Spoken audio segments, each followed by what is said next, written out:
Pero bueno, Menos a todo causa, esto, ¿no? No menos dinero, menos causa. sobre este caso escribió nuestro expresidente Jorge Valle en Facebook y le dio a llamar a esta columna del primero al último. Y recordemos aquella frase que déjà fue vu. grabado off the record, que Jorge Valle terminó pidiendo disculpas en Argentina y todo por el tema de la frase, justamente una manga de ladrones del primero al último. Y del primero al último se llama esta columna de Facebook, en el que, hablando de todo lo que sucedió en Argentina, termina hablando de lo que sucedió también en nuestro país, sobre todo en el caso ANCAP. Pero para eso mejor lo escuchamos a él, porque lo tenemos telefónicamente en contacto. Jorge Valle, buenos días, gracias por atendernos. Buenos días, buenos días. Buenos días. Bueno, ¿son todos una manga de ladrones del primero al último? Esos kirchneristas, y es evidente, ¿no?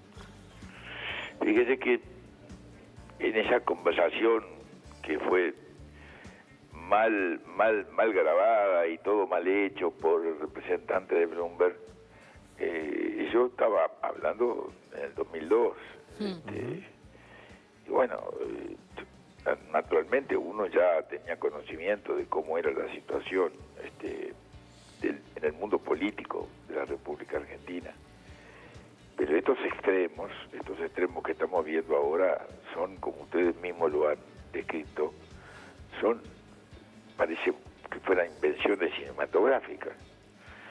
Porque fíjese que este señor salió a la 1 de la mañana de su casa. Notoriamente alguien le dijo que le iban a allanar algún lugar donde él tenía el dinero guardado, depositado. Y si salió a la 1 de la mañana de su casa, no tardó 3 horas y pico en llegar a las 4 de la mañana al convento. Pasó por otro lugar para levantar los paquetes. Exacto. Quiere decir que el señor tenía guardado esto en otro lugar. Ese lugar no lo han identificado. Bueno, el dinero estaba húmedo y era porque lo habían desenterrado para enterrarlo en otro lugar. Exactamente. No lo pudieron contar con la máquina. Tuvieron un trabajo muy intenso y extenso, porque además no sabían el valor de la moneda de Qatar. Claro. Claro. Que lo declararon.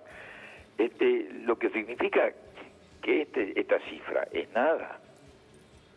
Esta cifra es nada, porque si usted hace 100 kilómetros de carretera y el kilómetro cuesta $1 millón por kilómetro, y usted le pone menos elementos, menos piedra, o menos pedregullo, o menos arena, o menos todo lo que hay que poner, a usted le cuesta bastante menos, y esa menor cantidad usted la reparte con el que le dio la licitación. Y si reparten $200.000 por kilómetro, en 100 kilómetros están repartiendo 20 millones. Este hombre manejó más de $1.000 millones en obra pública. No, 1.000 millones no, mucho más. En el último ejercicio de él eran 1.000 millones. Ah, sí, claro, pero el último ejercicio... Sí, pero esto viene de muchos años atrás, estoy de acuerdo. Claro. O sea, ¿qué quiere decir? Que había una organización. ¿Y usted sabe quién fue el primero que renunció a su cargo por este problema? El ministro de Economía de la época, bajo el gobierno del señor Kirchner, el señor Labaña. Rodolfo Labaña. Fue Labaña el que declaró en una asamblea que no compartía esta forma de actuar y que renunciaba. O sea que Labaña fue el primero como ministro de Economía que renunció al gobierno de Kirchner por estas circunstancias. Valle, además hubo una especie de innovación en la manera de quedarse con la plata, de la forma de la corrupción, porque además estaban de los dos lados del mostrador, ¿no? Estaban en el Ministerio de Obra Pública y en parte de las empresas a las que se le daban esas obras. Mire, hay empresas que han sido tan beneficiadas, porque no solamente la empresa de las Arwais. Una de las cosas más claras fue todo lo que pasó con la electroingeniería, en la distribución de las líneas de transmisión de alta tensión,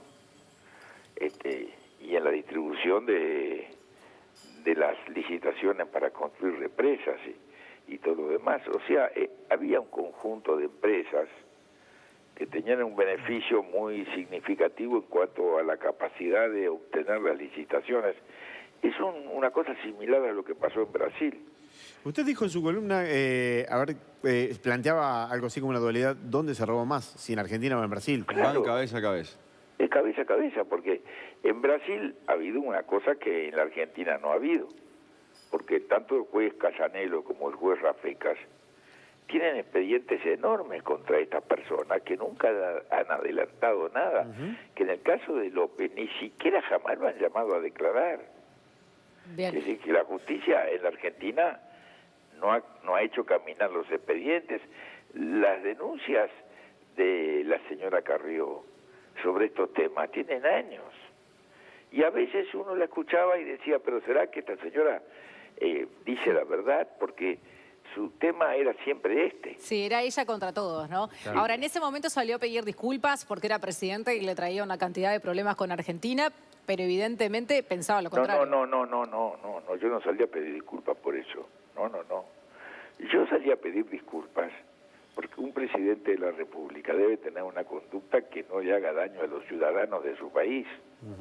Y podía haber dado motivo que el gobierno argentino tomara una actitud revanchista por lo que yo había dicho. Fue un acto institucional. ¿no? Claro. Claro, entonces Por el cargo que tenía en el momento. Por supuesto era eso. Por eso pedí disculpas y lo hice ante una persona que se comportó como un señor, que fue el presidente Dualde. Que además el presidente Dualde es prácticamente, si tuviéramos una ley de identidad ciudadana como lo que tiene Europa, sería uruguayo, porque sus abuelos son uno de Durazno y la abuela de Río Negro. O sea que esa fue la razón por la cual yo fui, por supuesto. Bien. Pero en Brasil es completamente distinto, porque en Brasil, tanto en el Mensalao, en el segundo gobierno del señor Lula, como en el Lavallato, los jueces se han procesado. Claro. Y hay gente que está presa desde entonces, gente importante del Partido de los Trabajadores, como Dirceu, como Bacarí, como Tarso Genro, que son como el ministro de Economía, que estuvieron presos años. Sí. Claro, es completamente distinto. La justicia brasilera ha puesto a los empresarios de un lado, los más grandes, los más importantes, y a los dirigentes políticos, sean legisladores, sean ministros o gobernadores de estados, presos, y están presos todavía. Bien, Valle, usted se refiere en la columna no solo a las izquierdas de Brasil y de Argentina, sino también de nuestro país. ¿Nos tenemos que sentir estafados? Mire, yo creo que cuando usted se encuentra con estas dos cifras, que fue lo que yo dije, porque dije que un amigo mío de San Bautista me había hecho una referencia que inclusive antes de ponerla lo llamé a Alfi para preguntarle si él creía que los números que me había dicho esta persona eran los correctos, y me dijo que sí. O sea que él me llama por la mañana y me dice, Jorge, usted sumó las cifras que en un año le dieron a la ANCAP por las deudas que la ANCAP tenía, y que el Estado se había hecho cargo de esas deudas y que por tanto pasaban a ser deudas externas uruguayas. O sea, los 600 millones de dólares que asumió por ley el Ministerio de Economía, o sea, la República Oriental del Uruguay, los 200 y pico de millones que le pedimos prestados a la CAF para pagar deudas de la ANCAP, las deudas del IVA que no pagaron, más el déficit de la ANCAP del año pasado, sumó esa cantidad. Y digo, no lo sumé nunca. Y dice, bueno, sume. Eran 1.300 y pico de millones de dólares. O sea, el gobierno norteamericano nos dio un crédito puente para resolver la crisis nacional. De esa cifra, más o menos. Por 1.500. Y el ANCAP en un año se comió la misma cantidad de dinero por deudas, por su mala gestión monopólica, en un año, en la misma cantidad, y sigue perdiendo plata. ¿Pero usted cree que hubo corrupción como en Argentina y en Brasil? Mire, yo lo que creo es que cuando uno contrata una obra para hacer su casa y al arquitecto le hace un presupuesto y sin que cambie el tipo de cambio le dice que la casa vale 2 millones y luego viene con la cuenta y vale 10 millones, por lo menos le tiene que explicar. Y yo que he leído atentamente todo el expediente de ANCAP y lo leí con atención porque lo tengo todo anotado y todo revisado. En ningún momento vi ninguna explicación de ningún director ni de ningún gerente de cómo las cosas valían mucho más de lo que se habían sido presupuestadas. Y ligeramente se decía que eran agregados a las inversiones. Y se pasó de 90 millones a 400. Entonces, por lo menos que me den una explicación. Muy bien. Valle, muchísimas gracias por este contacto. Gracias a ustedes. Hasta luego, buena jornada. Hasta luego. El que la quiera leer se llama Del Primero al Último, está en el Facebook de Jorge Valle, que creo que yo no tengo Facebook, pero se puede seguir y leer al toque, ¿no?